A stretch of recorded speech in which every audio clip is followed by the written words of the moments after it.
Hi ಎಲ್ರಿಗೂ ನಮಸ್ಕಾರ. ನಾನಿವತ್ತು ಡಾಬಾ ಸ್ಟೈಲಲ್ಲಿ ಹೇಗೆ ಮಶ್ರೂಮ್ ಮಸಾಲ ಮಾಡೋದು ಅಂತ ತೋರಿಸ್ತಾ ಇದ್ದೀನಿ. ತುಂಬಾ ಈಸಿ ಆ್ಯಂಡ್ ಸಿಂಪಲ್ ರೆಸಿಪಿ, ತುಂಬಾ ಟೇಸ್ಟಿಯಾಗೂ ಇರುತ್ತೆ. ಅದಕ್ಕೆ ಬೇಕಾಗಿರೋ ಇಂಗ್ರೀಡಿಯೆಂಟ್ಸ್ನ ನೋಡ್ಕೊಂಬರೋಣ.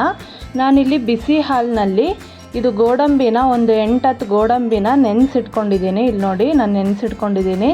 ಅದು ಒಂದು 1/4 ಗಂಟೆ ನೆನೆಸ್ಕೋಬೇಕು. ಅದು ನೆನೆಸ್ಕೊಂಡು ಒಂದು ಕಡೆ ಎತ್ತಿಟ್ಕೋಬೇಕು. ಈಗ ಇಂಗ್ರೀಡಿಯೆಂಟ್ಸನ್ನು ನೋಡ್ಕೊಂಬರೋಣ. ಸಣ್ಣದಾಗಿ ಈರುಳ್ಳಿ ಹೆಚ್ಕೊಂಡಿದ್ದೀನಿ, ಟೊಮೆಟೊ 1, ಗರಂ ಮಸಾಲ, ಕಸೂರಿ ಮೇಥಿ, ಹಾಗೆ ಧನಿಯಾ ಪುಡಿ, ಖಾರದ ಪುಡಿ, ಹಾಗೆ ಶುಂಠಿ ಬೆಳ್ಳುಳ್ಳಿ paste, Kashmiri red chilli powder, ರುಚಿಗೆ ತಕ್ಕಷ್ಟು ಉಪ್ಪು, ಸ್ವಲ್ಪ ಅರಿಶಿನ, ಹಾಗೆ ನಾನಿಲ್ಲಿ ಮಶ್ರೂಮನ್ನು ಚೆನ್ನಾಗಿ ತೊಳೆದು ಇಟ್ಕೊಂಡಿದ್ದೀನಿ. 1 ಪ್ಯಾಕೆಟ್ ಮಶ್ರೂಮ್ ತೊಗೊಂಡಿದ್ದೀನಿ. ನಿಮ್ಮನೇಲಿ ಜಾಸ್ತಿ ಜನ ಇದ್ದರೆ ಜಾಸ್ತಿ ತೊಗೊಬೋದು. ಇವಾಗ ಒಂದು ಮಿಕ್ಸಿ ಜಾರಿಗೆ ನಾನು ಆ ಗೋಡಂಬಿ ನೆನೆಸಿಟ್ಕೊಂಡಿದ್ನಲ್ವ, ಅದನ್ನು ಇವಾಗ ಮಿಕ್ಸಿ ಜಾರ್ಗೆ ಹಾಕಿ ನುಣ್ಣಗೆ ರುಬ್ಕೋಬೇಕಾಗತ್ತೆ. ನಾನಿಲ್ಲಿ ಫ್ರೆಶ್ ಕ್ರೀಮ್ ಯೂಸ್ ಮಾಡ್ತಾ ಇಲ್ಲ, ಅದಕ್ಕಾಗಿ ನಾನು ಗೋಡಂಬಿನ ತೊಗೊಂಡಿದ್ದೀನಿ. ಇವಾಗ ಇದನ್ನು ಚೆನ್ನಾಗಿ ನೈಸಾಗಿ ರುಬ್ಕೋಬೇಕು. ಫುಲ್ಲು ನೈಸಾಗಿರಬೇಕು. ಇದು ನೆನೆಸಿಲ್ಲ ಅಂದರೆ ಈ ಥರ ನಿಮಗೆ ನೈಸಾಗಿ ರುಬ್ಬೋಕ್ಕಾಗಲ್ಲ. ಈ ಥರ ಕ್ರೀಮಿಯಾಗಿ ಬರಬೇಕು. ಈಗ ಒಂದು ಪ್ಯಾನಿಗೆ ಎಣ್ಣೆ ಹಾಕ್ತಾಯಿದ್ದೀನಿ. ಎಣ್ಣೆ ಹಾಕ್ಬಿಟ್ಟು ಅದಕ್ಕೆ ಸ್ವಲ್ಪ ಜೀರಿಗೆ ಹಾಕ್ಕೊತಾ ಇದ್ದೀನಿ. ತುಂಬ ಏನು ಬೇಡ, ಸ್ವಲ್ಪ ಹಾಕ್ಕೊಳ್ಳಿ. ಹಾಗೆ ಅದ್ರ ಜೊತೆಗೆ ಸಣ್ಣದಾಗಿ ಹೆಚ್ಚಿರೋ ಈರುಳ್ಳಿನ ಹಾಕ್ಕೊತಾ ಇದ್ದೀನಿ. ಅದನ್ನು ಈರುಳ್ಳಿ ಚೆನ್ನಾಗಿ ಟ್ರಾನ್ಸ್ಪರೆಂಟ್ ಆಗೋ ತನಕ ಫ್ರೈ ಮಾಡ್ಕೋಬೇಕು.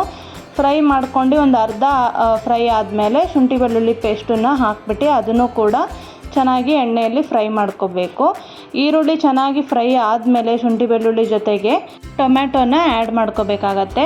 ಚೆನ್ನಾಗಿ ಫ್ರೈ ಆಗಬೇಕು ಈರುಳ್ಳಿ. ಇವಾಗ ಟೊಮ್ಯಾಟೋನ ಆ್ಯಡ್ ಮಾಡ್ಕೊತಾ ಇದ್ದೀನಿ. ಟೊಮ್ಯಾಟೋನೂ ಅಷ್ಟೇ ಚೆನ್ನಾಗಿ ಫ್ರೈ ಆಗಬೇಕು. ಎಲ್ಲ ಮೆತ್ತಗಾಗೋ ತನಕ ಬೇಯಿಸ್ಕೋಬೇಕು ಟೊಮ್ಯಾಟೋನು. ಅದ್ರ ಜೊತೆಗೆ ಇವಾಗ ಸ್ಪೈಸಸ್ ಕೂಡ ಹಾಕೋಬಿಡಬೇಕು. ಟೊಮೊಟೊ ಮೆತ್ತಗಾದಮೇಲೆ ಇವಾಗ ರುಚಿಗೆ ತಕ್ಕಷ್ಟು ಉಪ್ಪನ್ನು ಹಾಕ್ಕೊಂಡಿದ್ದೀನಿ. ಅದ್ರ ಜೊತೆಗೆ 1/4 ಟೀ ಸ್ಪೂನ್ ಆಗೋಷ್ಟು ಅರಿಶಿನ ಪುಡಿ, ಹಾಗೆ ಇಲ್ಲಿ ಕಾಶ್ಮೀರಿ ರೆಡ್ ಚಿಲ್ಲಿ ಪೌಡ್ರು ನಾನು ಕಲರಿಗೋಸ್ಕರ ಹಾಕೋತಾ ಇದ್ದೀನಿ 1 ಟೀ ಸ್ಪೂನು. ಹಾಗೆ ಖಾರಕ್ಕೆ 1 ಟೀ ಸ್ಪೂನು ಖಾರದ ಪುಡಿ ಹಾಕೋತಾ ಇದ್ದೀನಿ. ಹಾಗೆ ಧನಿಯಾ ಪುಡಿನೂ ಅಷ್ಟೇ 1 ಟೀ ಸ್ಪೂನ್ ಹಾಕ್ಕೊಂಡಿದ್ದೀನಿ. ಇದೆಲ್ಲ ಫ್ರೈ ಮಾಡ್ಕೋಬೇಕಾಗತ್ತೆ, ನೀರು ಹಾಕೋಕ್ಕೆ ಹೋಗಬೇಡಿ. ಹಾಗೆ ಒಂದು ಅರ್ಧ ಸೆಕೆಂಡು ಫ್ರೈ ಮಾಡ್ಕೊಂಡು ಆ ಮಶ್ರೂಮ್ ಇರುತ್ತಲ್ವ ಅದನ್ನು ಆ್ಯಡ್ ಮಾಡ್ಕೋಬೇಕಾಗತ್ತೆ ಈ ಟೈಮಲ್ಲಿ. ಇವಾಗ ಅದನ್ನು ಮಿಕ್ಸ್ ಮಾಡ್ಕೋಬೇಕಾಗತ್ತೆ ಮಶ್ರೂಮ್ ಜೊತೆಗೆ. ಮಶ್ರೂಮಲ್ಲೇ ನೀರಿನ ಅಂಶ ಇರುತ್ತೆ, ಅದಕ್ಕೋಸ್ಕರ ನಾವು ತುಂಬ ನೀರು ಹಾಕಬಾರ್ದಿಲ್ಲಿ. ಸ್ವಲ್ಪ ನೀರು ಹಾಕಿದ್ರೆ ಸಾಕಾಗತ್ತೆ. ಇವಾಗ ಮಶ್ರೂಮಿಗೆಲ್ಲ ಆ ಮಸಾಲೆ ಎಲ್ಲ ಚೆನ್ನಾಗಿ ಕಲಿಸ್ಕೋಬೇಕಾಗತ್ತೆ.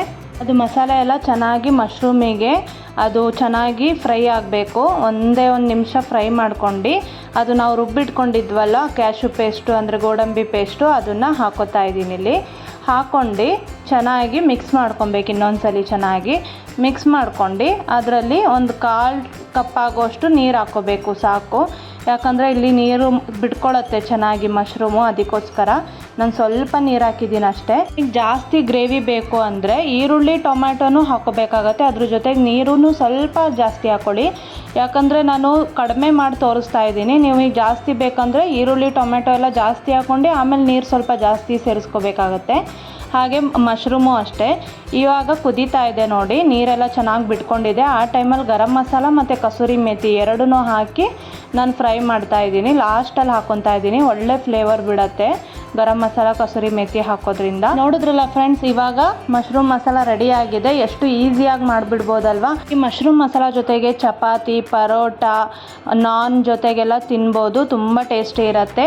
ಮಶ್ರೂಮು ಅಷ್ಟೇ ತುಂಬ ಬೇಗ ಬೇಯ್ಕೊಬಿಡುತ್ತೆ. ಒಂದು 5 ನಿಮಿಷ ಬೇಯಿಸಿದ್ರೆ ಸಾಕಾಗುತ್ತೆ. ಈಗ ಕೊತ್ತಂಬರಿ, ಹಸಿಮೆಣ್ಸಿನ್ಕಾಯಿ ಆಪ್ಷನಲ್ಲು ಹಾಕಿದ್ರೆ ಮಶ್ರೂಮ್ ಮಸಾಲ ರೆಡಿ ಆಗಿದೆ. ನೀವು ನಿಮ್ಮ ಮನೇಲಿ ಮಾಡಿಬಿಟ್ಟು ಹೇಗಿತ್ತು ಅಂತ ಕಮೆಂಟ್ ಮಾಡಿ. ಇನ್ನೂ ಈಸಿ ಆ್ಯಂಡ್ ಟೇಸ್ಟಿ ರೆಸಿಪಿಗೋಸ್ಕರ ನಮ್ಮ ಪೇಜ್ನ ಫಾಲೋ ಮಾಡಿ. ಮತ್ತೆ ನಾನು ಮುಂದಿನ ವಿಡಿಯೋದೊಂದಿಗೆ ಸಿಗ್ತೀನಿ. ಎಲ್ರಿಗೂ ಧನ್ಯವಾದಗಳು.